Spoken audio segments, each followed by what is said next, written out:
सूरत लिंबियात विस्तार में नीलगिरी के पास नवानगर जवाहर मोहल्ले में साईं बाबा के मंदिर के पीछे रहने वाला नायक जितेंद्र बाबू भाई सरदार बाजार में मजदूरी करता है। वह काम करके परिवार का भरण पोषण करता है और जितेंद्र और उसकी पत्नी के बीच मामूली बात पर विवाद हो गया, इसलिए जितेंद्र ने उसकी पत्नी की पिटाई कर दी। इसकी पत्नी ने पुलिस कंट्रोल को फोन किया और पुलिस जितेंद्र को लेने आई। पुलिस के पहुंचते जितेंद्र एसिड की बोतल लेकर घर से निकला और साईं बाबा के मंदिर के पीछे जाकर पी ली। इसके बाद 108 की मदद से सिविल अस्पताल लाया गया, जहां उसकी हालत गंभीर होने के कारण आईसीयू में एडमिट किया गया। आईसीयू में एडमिट होने के कुछ घंटों बाद ही डॉक्टर ने उसे मृत घोषित कर दिया और घर वालों ने उसकी मृत्यु की जानकारी घर में और मोहल्ले में दी।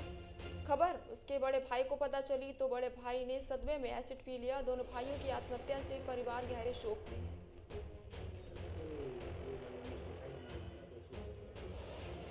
પોલીસ સ્ટેશન વિસ્તારમાં રહેતા એક બેને ફરિયાદ પોલીસ શહેર પોલીસ કંટ્રોલ રૂમમાં એક કોલ કર્યો હતો કે એમના પતિ એમને ઝઘડો કરે છે અને એમને મારે છે। આ બાબતને અનુસંધાને તરત જ પીસીઆર વાન એમના ઘટના સ્થળે પહોંચી હતી। આ દરમિયાન એમના પતિ ત્યાંથી ડરીને જતા રહ્યા હતા અને ત્યારબાદ તેઓએ વિનાઇલ એસિડ પી અને સુસાઇડ કરવાની કોશિશ કરી હતી અને તેથી તેના પરિવારજનોએ 108 બોલાવી અને ટ્રીટમેન્ટ ચાલુ કરાવી હતી। ટ્રીટમેન્ટ દરમિયાન તેમનું મૃત્યુ થયું હતું। એ બાબતે અનનેચરલ ડેથનો કેસ રજીસ્ટર કરી અને તપાસ ચાલુ કરવામાં આવી હતી। પીએમ પણ કરવામાં આવ્યું છે। આ બનાવ 18 તારીખનો હતો સાંજનો।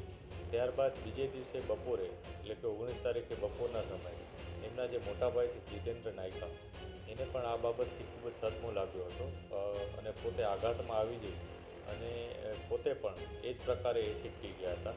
આ એસિડ પી જતાં તેમને પણ હોસ્પિટલાઇઝ કરવામાં આવ્યા અને હોસ્પિટલમાં ટ્રીટમેન્ટ દરમિયાન તેમનું પણ મૃત્યુ થયું। જે અનુસંધાને તેમનું પણ પીએમ કરવામાં આવ્યું અને પીએમ બાદ આગળની તપાસ ચાલુ કરવામાં આવી છે। સમગ્ર બનાવમાં પોલીસ તમામ એંગલથી તપાસ કરી રહી છે, જેમાં મેડિકલ એવિડન્સીસ, મોબાઈલની વિગતો, એના પરિવારજનોના નિવેદનો વગેરે અમે તપાસી રહ્યા છીએ અને જે પણ અમને આગળ પુરાવા અને બાબતો સામે આવશે એ મુજબ આગળની કાર્યવાહી કરીશું। શું નામ? દલપતભાઈ બાબુભાઈ નાયકા। એ ભાઈ કોણ હતા ને શું નામ હતું? જીતુભાઈ બાબુભાઈ નાયકા એ મારા નાના ભાઈ હતા। અમે 5 ભાઈઓ છે, એમાંથી સૌથી નાનો ભાઈ હતો જીતુભાઈ બાબુભાઈ નાયકા। શું ઘટના બની હતી?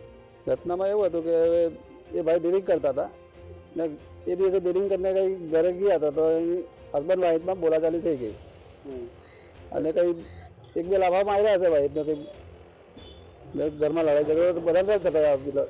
એની બહેરી કંઈ ગુસ્સામાં પોલીસને બોલાવી લીધી 100 નંબર પર ફોન કરીને ને એમાં એ લોકો બોલાચાલીમાં પછી પોલીસ આવી તો પોલીસને જોઈને ગભરાઈને પછી ભાઈ ગયો ત્યાં પોલીસ મને લઈ જશે ને મારશે કે જેલમાં પૂરશે ને એના કરતાં આવું કંઈ ઊંધું પગલું ભરી લીધું ને કંઈ કચ્છે જઈને પેલું પોઈઝન કે શું કંઈ આવે પી ગયા હતા।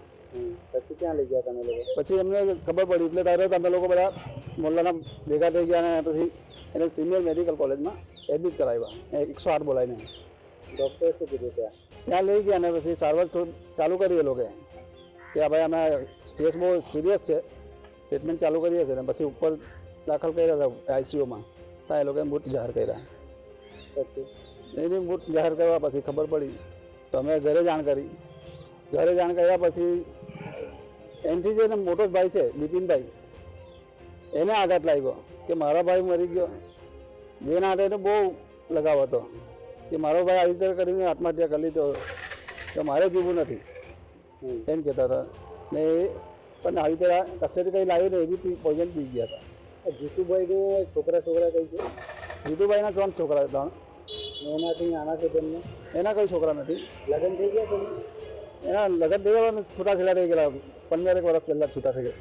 એ બંને ભાઈ શું કામ કરતા હતા? લેબરનું કામ કરતા હતા, છૂટક મજૂરી। જીતુભાઈ સરદાર માર્કેટમાં લેબરનું કામ કરતા હતા, શાકભાજીની ગાડીઓ ખાલી કરતા હતા અને બીજા ભાઈ આ બધી છૂટક મજૂરી કંઈ કામ કરી લઈ